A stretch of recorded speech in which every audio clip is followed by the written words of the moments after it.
A eleição de 2026 não é igual à eleição de 2022. O que eu quero dizer é o seguinte: não há um risco à democracia brasileira. Não há. Não como que se apresentou em 2022. Agora, isso não quer dizer que não exista uma extrema-direita no Brasil. Ela existe, entre políticos e sim, também no eleitorado. Mas é menor do que era e está fragmentada. O que está em jogo na eleição de 2026 não é se teremos uma democracia ou não nos próximos anos. O que está em jogo é a qualidade da nossa democracia no futuro, porque de 2010 para cá, olha, foi um descarrilhamento só. Eu tenho plena consciência de que essa não é uma opinião popular, tá? Vai ter um monte de gente aí nos comentários gritando passa pano de um lado e do outro. E tudo bem. Deixa eu enfrentar uma coisa da qual a turma da direita reclama muito e outra da qual a turma da esquerda se queixa demais. Primeira queixa da direita. Ah, mas agora tudo é extrema-direita. Não, eu não acho que tudo seja extrema-direita. Na verdade, acho que a extrema-direita é minoritária no Brasil, tanto entre os políticos de direita quanto entre os eleitores de direita. Então, quem entra no extremismo, uma extrema-direita brotou no Ocidente em meados dos anos 2010, como resposta simultânea à globalização e aos avanços liberais e progressistas nas sociedades. Muita gente, principalmente entre homens com ensino médio na Europa, nas Américas, sentiram que saíram perdendo no jogo. E olha, saíram mesmo. Conforme a esquerda e liberais voltaram suas costas para esses homens, a sua frustração muito real voltou-se para quem falava sobre eles. E quem falava? Donald Trump, Viktor Orbán, Benjamin Netanyahu, Nigel Farage, Javier Milei, Jair Bolsonaro. Esses não são políticos iguais em tudo. Um Milei é libertário, um Trump é desenvolvimentista, um Bolsonaro acena para os dois lados, é um confuso. Ideologia não importa aqui, o que importa é o método iliberal de fazer política. Ou seja, a exclusão de quem pensa diferente. Pior, transformar quem pensa diferente em inimigo a ser derrotado. O que eles todos têm em comum é o fato de que exploram a raiva. Mais do que isso, insuflam a raiva. A partir daí, só consideram ser possível governar-se com domínio total. É o discurso do homem forte, do único que pode resolver, do não é possível permitir qualquer espaço aos adversários. Aliás, vão além. A nação precisa ser toda reconstruída, né?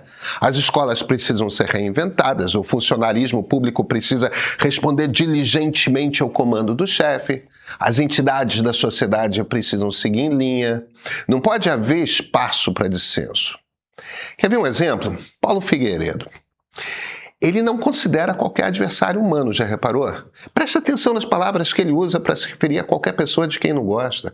Não é que seja duro, não é que seja ofensivo. É mais embaixo. É degradante. É transformar gente em coisa. Política, para esse pessoal, é guerra na qual não basta derrotar. É preciso humilhar antes e depois eliminar. A maioria dos políticos de direita não são assim. O teste mais fácil é o seguinte: respeito. Tratou com respeito quem discorda? Está no outro patamar. Aí o ponto da esquerda.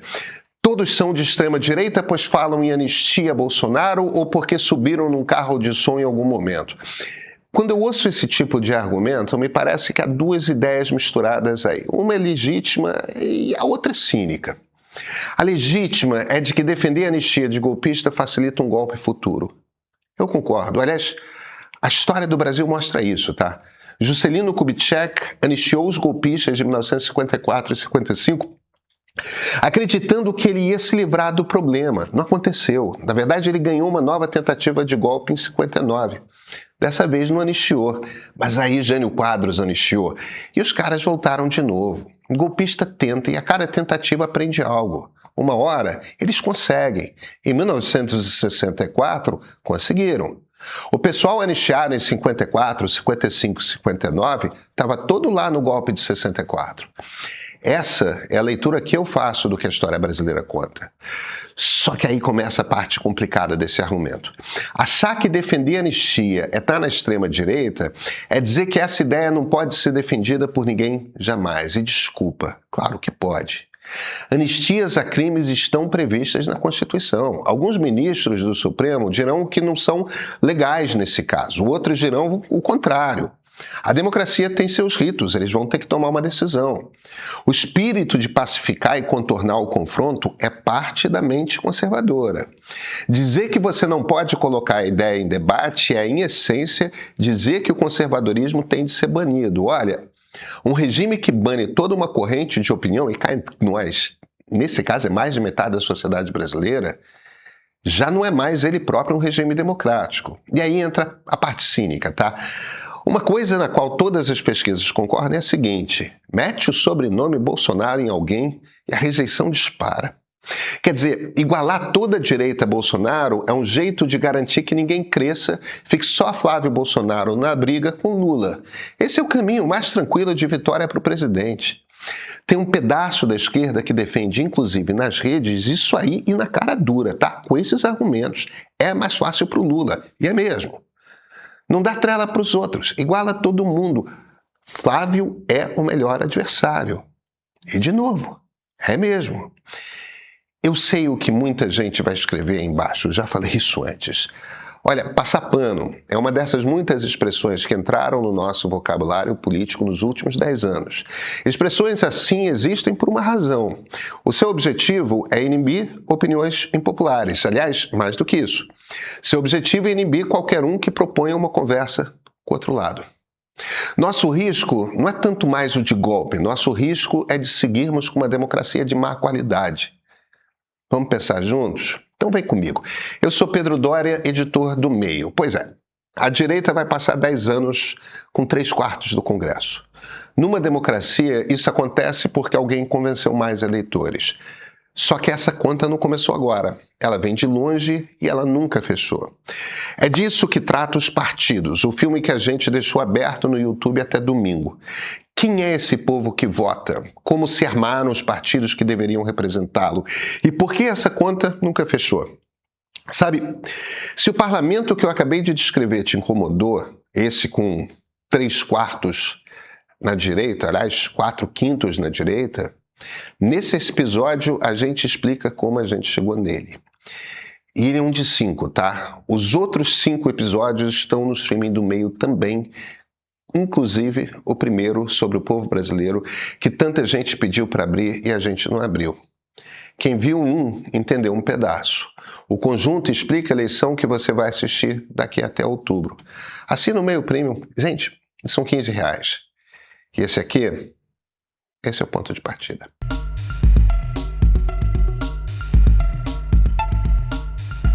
A eleição ainda demora, vai ser em outubro. A crise na campanha do Flávio Bolsonaro não para. E o principal sinal é a vice-presidência, tá?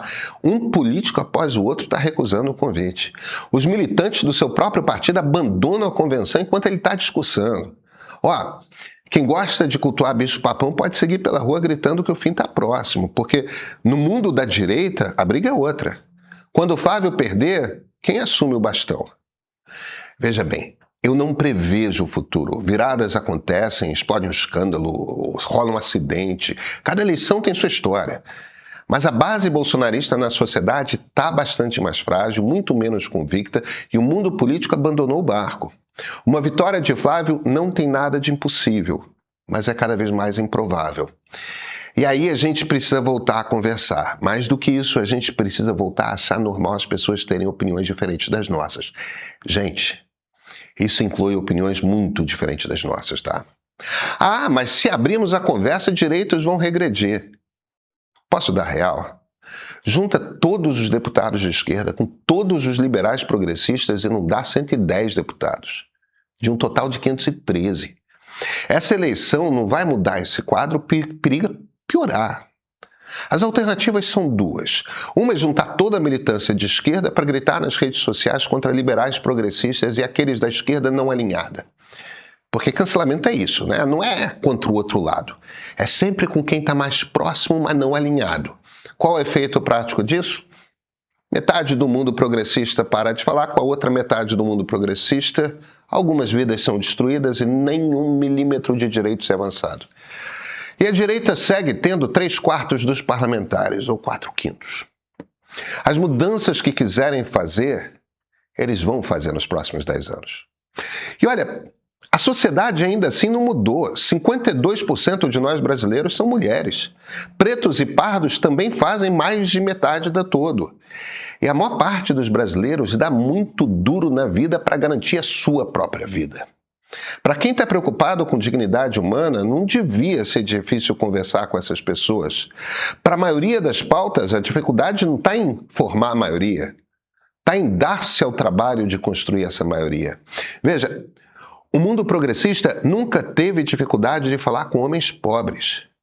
Perderam economicamente, por um lado, porque o seu principal empregador, que era a indústria de manufatura, foi para a Ásia. As fábricas foram embora. Mas perderam também politicamente, porque os governos começaram a escolher outros grupos com os quais se preocupar em políticas públicas. No momento em que lhes virou as costas, outra turma chegou e desequilibrou o jogo. Foi a esquerda que abandonou essa turma, tá? Registra isso. A direita tem 4/5 do parlamento e vai fazer as mudanças que desejar nos próximos 10 anos. Vai acontecer porque numa democracia quem convence mais eleitores ganha cadeiras no parlamento. Esse é o jogo. E aí tem o outro lado dessa conta. O lado de quem está ganhando. Porque se a direita vai passar 10 anos com maioria, então a pergunta que importa deixou de ser sobre golpe. Quem tem maioria não precisa de golpe. Você aprova o que quiser no dia que quiser e o outro lado que se vire. É legal, é constitucional, tem eleição, tem Congresso, tem Supremo. Jogo jogado. Tá tudo funcionando. E é exatamente aí que a democracia fica de má qualidade. Não no tanque na rua. Aqui. Olha o teste do respeito que eu dei lá atrás e ele serve para saber quem é extremista. Esse aqui é outro. Esse é o teste da maioria e ele só vale para quem ganhou. Quando você tiver os votos todos e não precisar de ninguém, você ainda vai deixar o outro lado falar? Vai deixar a escola ensinar o que você não gosta? Vai deixar o servidor discordar do chefe? Vai deixar a entidade da sociedade sair de linha? Se a resposta for não, você não precisou de extremista nenhum para chegar lá, chegou sozinho pelo voto com tudo em ordem. E governar por cima de 1/3 do país não faz esse terço sumir, faz ele esperar. Cá entre nós, esse filme a gente já viu. Gente que fica de fora do jogo não desaparece, ela volta. E volta mais brava do que quando foi embora. Nós precisamos voltar a entender que quando grupos grandes da sociedade têm opiniões distintas das nossas, o trabalho de convencer a mudar de ideia é a essência da democracia. Convencer, não xingar. Hoje nós estamos num mundo em que ambos os lados escolheram que o melhor jeito de lidar com o outro lado é gritando mais alto e tentando calar, seja com intimidação, seja com assinatura de juiz. Nosso risco não é golpe. Nosso risco é de uma democracia capenga, corrupta, na qual lá em cima eles fazem seus acordos enquanto estimulam as brigas aqui embaixo. Porque, olha, não se iluda, na hora de fazer o acordo sobre o Master, vai estar todo mundo à mesa.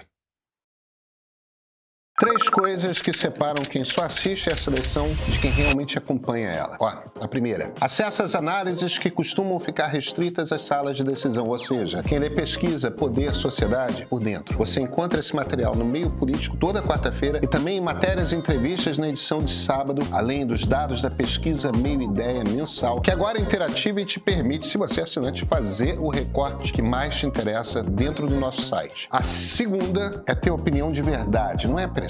É a diferença entre repetir o que ouviu e entender por que aquilo aconteceu. O tipo de leitura que te deixa seguro numa roda de conversa, traz repertório e não te deixa cair no argumento pronto. E agora, a terceira, a mais difícil. Atravessar essa eleição sem virar refém de bolha, militância, cinismo. Discordar faz parte, mas sem transformar isso em guerra. É isso que o Meio Premium sustenta todo mês, com um catálogo de produções originais no nosso streaming. Com a eleição chegando, não é só que você vai ficar mais por dentro, é que em nenhum outro lugar você vai entender melhor o movimento político dos próximos meses. Só R$15 por mês. Assina o Meio Premium.